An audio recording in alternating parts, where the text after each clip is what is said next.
En el día de hoy vamos a continuar con nuestro paseo por la carta a los Filipenses, en el capítulo 3, versículo 1. Y vamos a mirar algunos consejos que el apóstol Pablo les da en este pasaje.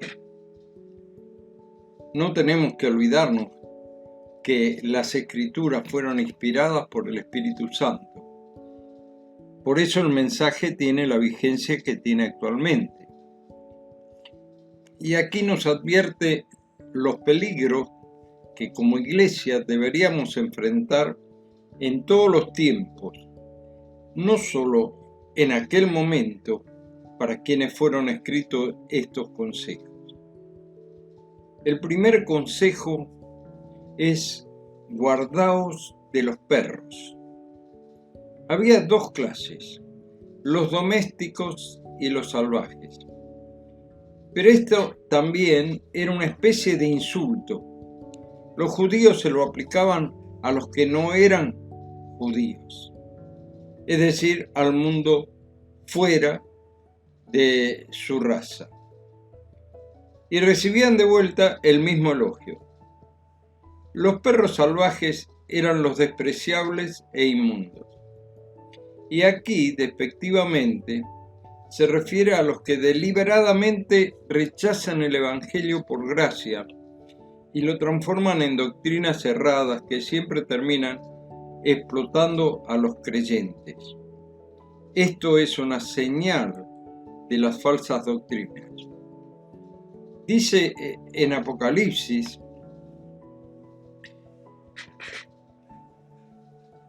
mas los perros estarán afuera, capítulo 22, verso 15. Y también los hechiceros, los fornicarios, los homicidas, los idólatras y todo aquel que ama y hace mentira.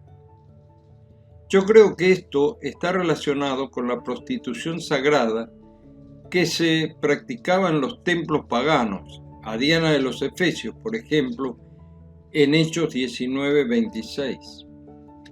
También a Venus Afrodita, tomado de la práctica judía y la enseñanza en Deuteronomio 23, 18. No traerás la paga de una ramera, ni el precio de un perro, a la casa de Jehová tu Dios, por ningún voto, porque abominación es a Jehová tu Dios, tanto lo uno como en lo otro. En ambos casos los perros son hombres que practican cualquier grado de prostitución homosexual. A propósito de esto, en los diarios de la semana pasada en la Argentina asesinaron, entre comillas, a un pastor evangélico de una denominación muy conocida por defender los derechos de los homosexuales, ya que él mismo lo era, y murió en una práctica de esta naturaleza. La calificación de esta noticia se la dejo a cada uno de ustedes. El segundo consejo es: guardaos de los malos obreros. Evidentemente, desde el inicio de la iglesia surgieron aquellos que fueron malos obreros. Muchas veces he oído hablar de la iglesia primitiva, como si esos hermanos hubieran sido súper santos y vivieron en una burbuja de cristal. No, hermanos, en todos los tiempos y en todos los escritos apostólicos nos muestran problemas y dificultades similares a los que tuvo que afrontar la iglesia hasta nuestros días. Hubo falsas enseñanzas, falsos maestros, gente inmoral que explota a los fieles, gente que entra en la iglesia para hacer negocios. Ver, por ejemplo, el caso de Judas.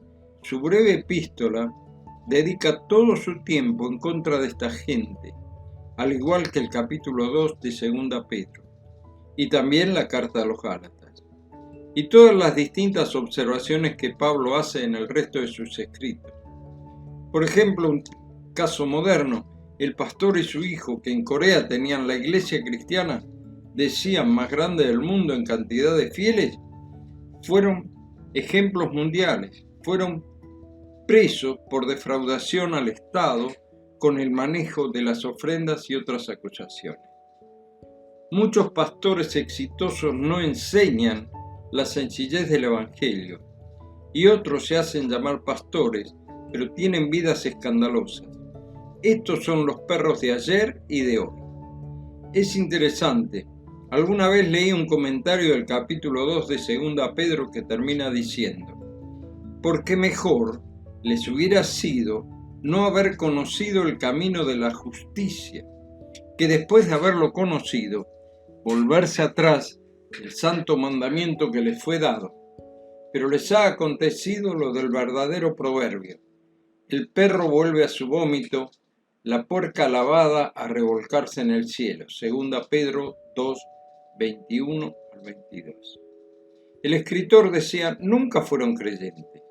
Oyeron el Evangelio, fingieron creerlo, sembraron cizaña.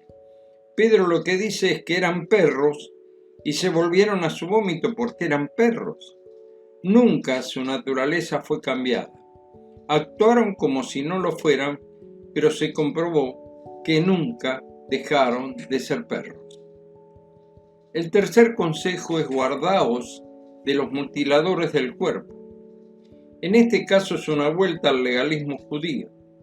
Toda la carta a los Gálatas está relacionada con la lucha en la iglesia primitiva contra los judaizantes, que pretendían que los salvados primero debían aceptar todos los ritos del judaísmo. Si eran varones, debían circuncidarse y aceptar el ritual judío para toda la vida diaria.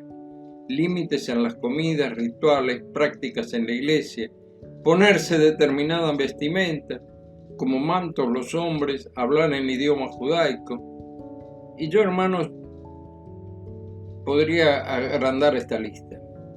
Pero les advierto, hoy hay páginas enteras en internet que están buscando judaizar a la iglesia, captando a creyentes sencillos con prácticas judaizantes, con nombres para el Señor con pronunciación judía.